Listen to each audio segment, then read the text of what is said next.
griegos asistían a ceremonias religiosas celebradas en honor a sus dioses. Así lo acostumbraban en las ciudades que había regadas por los valles de la región del Ática. En la antigua Grecia, donde cada una de ellas tenía sus propios dioses, templos, dialecto, mitos y leyendas.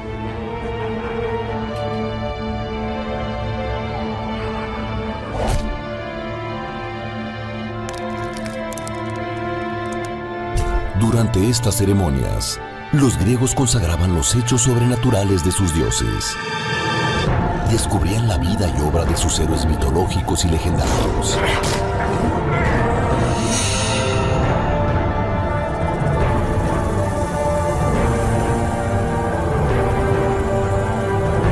Y al mismo tiempo, el significado de la vida y la muerte.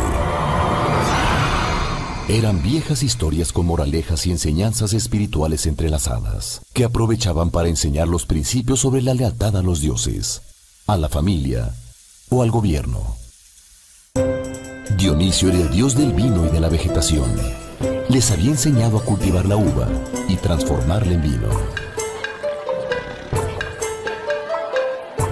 Era bueno y amable con quienes lo honraban, pero podía ser terrible para quien lo despreciara o se burlara de los rituales.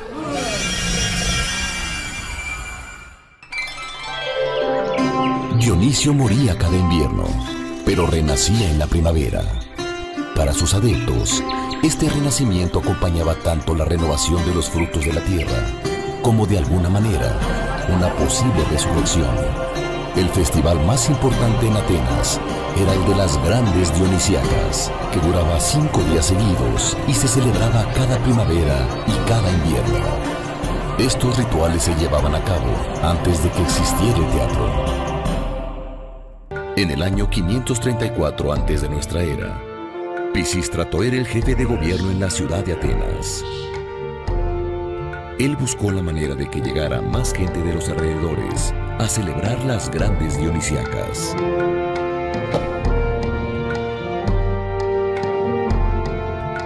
Pisístrato le pidió al poeta Tespis, que era el director del coro del templo de Dionisio, que inventara algo para que las celebraciones fuesen más atractivas. Durante los rituales cantaban y bailaban 12 hombres que formaban un coro, y lo hacían con unas máscaras que les cubrían todo el rostro, adornadas con cuernos de cabras. Por eso, el público les llamaba tragedias, que viene del griego tragos, que quiere decir cuernos de cabra, y de odas, que quiere decir himnos. Es decir, se referían al coro que cantaba con máscaras y cuernos. A Tespis se le ocurrió salirse del coro y enfrentarlo, para preguntar, por ejemplo, ¿por qué ese año no había llovido lo suficiente? ¿Por qué Dionisio renacía?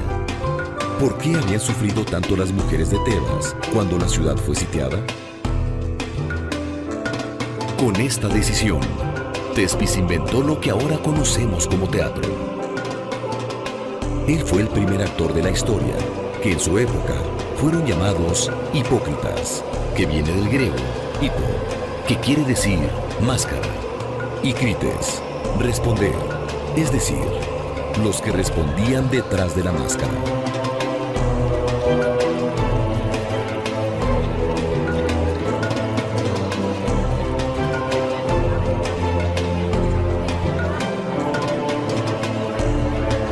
El enfrentamiento del hipócrita con el coro creaba un diálogo que le gustó mucho al público, pues con esto se creaba un mayor interés por las historias que se contaban.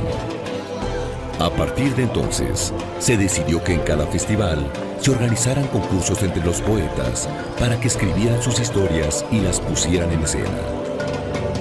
Así nació la tragedia griega. Tespis tuvo mucho éxito.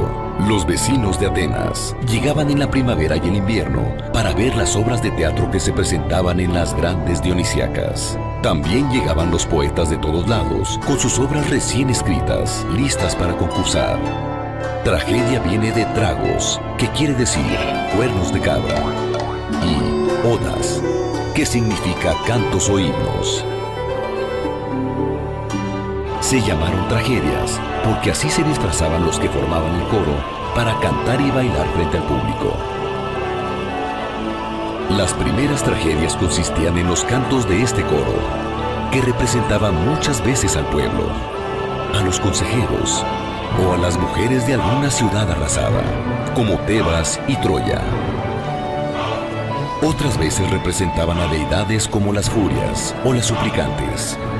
El coro estaba formado por 12 hombres que cantaban y narraban alguna historia, mientras eran enfrentados por un actor o hipócrita, que representaba a otro de los dioses o de los héroes mitológicos y legendarios, vivos o muertos, que se atrevían a discutir con el coro.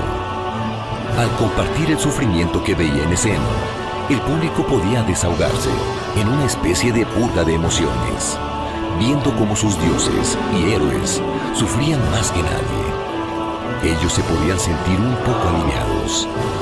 A través del sufrimiento desmedido de sus héroes, el público conocía el sentido de la vida en su condición excepcional y comprendía que, tarde o temprano, la vida termina con la muerte. Había nacido la tragedia y con ella la catarsis o purga espiritual con la que el público se desahogaba. Este fue, en pocas palabras, el origen de la tragedia.